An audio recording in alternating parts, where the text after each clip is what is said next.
All right, what's up, Dragon Brood? Let's talk about raccoons for Bloomburrow. Now, the first thing I want to say is when you build this, there's a couple of things you're going to run into, and it's that you need a combination of raccoons that generate mana and things that pay off that mana. But you also need sizable creatures in the interim, which, good news, raccoons have all that. Bad news, figuring out which ones to play. So I think this list gets us pretty close to a good starting point here. But it is going to start with the raccoon that already existed, and that's Bramble Familiar. It's a 2 mana 2/2. It taps for a mana. You can return it to your hand, which is nice if you just need to block and like have another creature later. But the big thing here is that it has the fetch quest adventure for 7, which is a good way to spend some of that mana you have later in the game.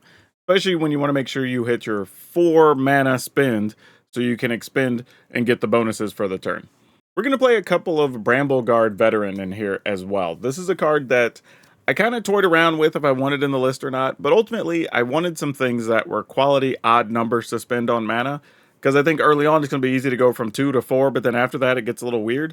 So I wanted something like this, and it's a 3/4 body, which is nice. It holds up against combat, against most mono red stuff, against what's going to be mice soon, a bunch of that level of stuff.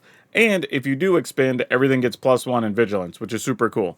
So it means your big bodies can fight through and then still be able to block. So we're playing a couple of those.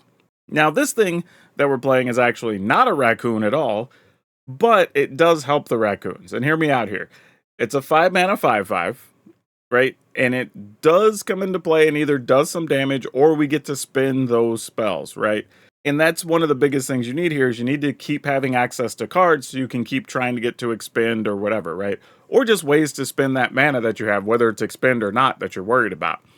This does do that. Now, in my other video, and I don't know if I'll remember to link it here or not, I did compare this to the Bonehorde Dracosaur, and I do think Dracosaur still works in this spot as well. So if you already have Dracosaurs and you don't want to spend any wild cards, feel free to substitute those in here. We have a couple of Gold Vein Hydras. And I was kind of debating how many of these I wanted to play because I immediately thought, okay, well, what's a good way to spend the mana? What do we have with X in the cost that we can use? This is a really good one, right? And it gives us a haste creature, which is kind of nice. Right now, there's only 2 in the list, but I think if you're missing something else, feel free to substitute 1 or 2 more of these. I don't think they're going to be a bad option. One of the other things that's new with an X in the cost is Hugs. Grizzly Guardian, just a big badger warrior. If you just need to play it straight up for 4 mana, you still get to expend it. It's a 5/5 with trample. But if you spend any extra mana, now you get that many extra cards, and you get access to those until the end of your next turn. So that's a big deal because you don't even have to spend them right now. You get the option to expend this turn and hopefully expend again next turn. And that's kind of what you want to be doing here. Now, one of the other raccoons that's actually really good in this set is Keen-Eyed Curator. This is good for a few reasons. One, it removes stuff from the graveyards, which already is, there's a few decks that have things in the graveyard that they want, but this also works against squirrels because they're going to be trying to forage and get stuff out of the yard, so it's good there. And then if you just happen to remove 4 or more different types of cards, now you have a 7/7 with trample, which is just crazy. And along with the other cards, who knows, some turns are going to be vigilant or whatever. But even just for 2 mana, this is a quality 3/3 body that you can block with. Now, Muera is a very interesting one here. It's a 3 mana 2/4. At the beginning of your first main phase, add green or red for each raccoon you control. So you have to choose, I'm assuming, because it says green or red for each. So we choose, we get that much mana. If we expend 4, we get to gain 3, which is obviously really, really good against mono red. Also important that Moira is a 2/4, right? So you can block with stuff, block stuff if you need to. Otherwise, you're going to, there's scenarios where you're going to start your turns playing a 2 mana creature. On turn 3, play Moira, right? So now you're going to open turn 4, I guess it is, with potentially 6+ mana pretty regularly, if that happens, which is kind of wild, but pretty cool. And allows you to do a lot of stuff. And then if you actually expend 8, which again, we have some X spell stuff, or we can just play multiple things in a turn, then you get to exile 2 other cards, and you get access to those until the next turn. So that's another way you can kind of keep resources coming in. This card's really spectacular for this deck. The fact that they made this 2/4 instead of 2/3 or, anything like, even a 1/4 would have been so much less. At least as a 2/4, you can threaten to block some things and kill them and keep your opponent from wanting to attack. So this is actually a really sweet card. Another one that low-key kind of slipped through that I am a big fan of, that I'm probably going to be playing this in a mono green list you'll see soon, but this is a 3-mana 4/4, the Scrap Shooter. So good. It's a Raccoon Archer. Does have reach, which is a big deal when you're trying to block like slick shots and stuff like that, right? But when it comes into play, if you choose to give your opponent a gift, then you can destroy an artifact or an enchantment opponent controls. So just straight up, you have a 4/4 body, but if they have a problematic card, you can just get rid of it and give them a card. So you don't even have to waste extra slots on artifact and enchantment removal because you just have it on a body. Like, crazy good card, super big on rate. It has reach, which is awesome, and it just works well with everything else. And it's not 4, unfortunately, it is only 3, but I'm okay with that. And then this is another interesting one too. This is Wondertail Mentor. It's a 2-mana 2/2. This just taps for a red or a green. Nothing too crazy, but it does get a +1/+1 every time you expend. And the interesting thing here is expends only once a turn, so you can't put more than one counter on it. But even just having this as an option to just slowly become a 3/3 and a 4/4 or whatever, because you can play this on turn 2, play a land, and now play something that's 4 or 2 small 2s or whatever, and you already have a 3/3 to go with whatever else that you have on the battlefield. So lots of cool stuff this gives you access to, honestly, just because of the mana and the size. Now, getting into some of the spells, I decided to put in some Feral Encounter. And this is a card that I don't love just because of how it works and the way it's worded. However, if we are going to have all these things making mana, I do like the fact that we could play multiple spells, right? It's a way to remove something and get us access to another card that can kind of keep that whole thing going, let us expend again, maybe exile some extra cards. So I like everything this is doing here for us. Just really good.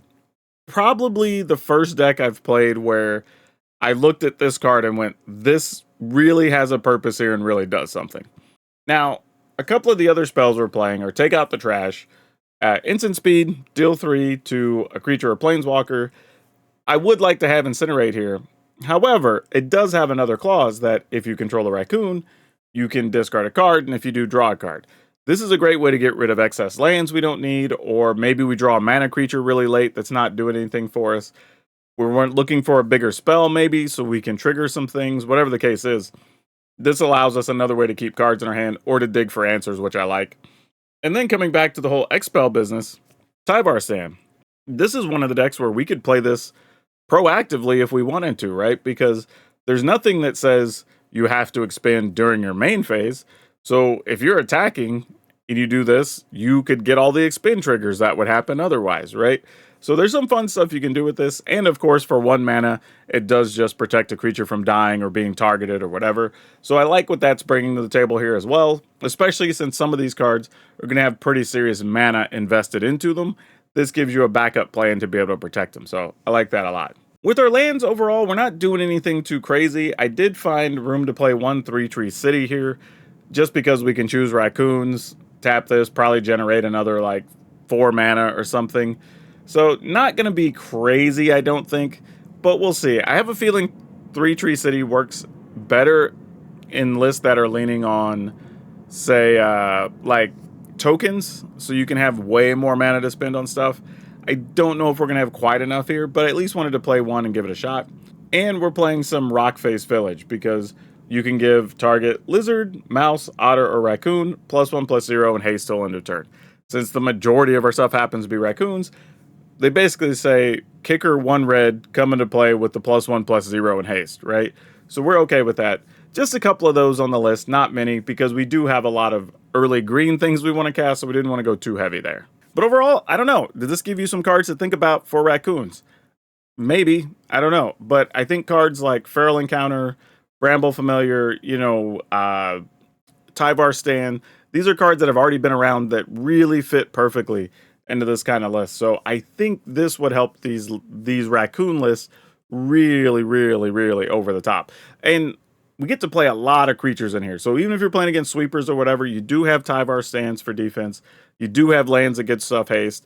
We've got X-Spell stuff when you're talking about hugs to get more cards, or Goldvein Hydra to just attack with a big hasty creature. So we have lots of options here, which I really like about the deck. So this would be a fun one to play. Looking forward to playing this on the streamer event because this should be a lot of fun. But yeah, be sure to check out my playlist and my links if you want to get access to other deck lists you can build. Some already with cards, so you don't have to have any new cards. Other ones with Bloomburrow stuff. And I'm going to leave a link here for the mice if you haven't watched that one yet. So go have fun with that. But that's all I have for you for now. We'll see you next time.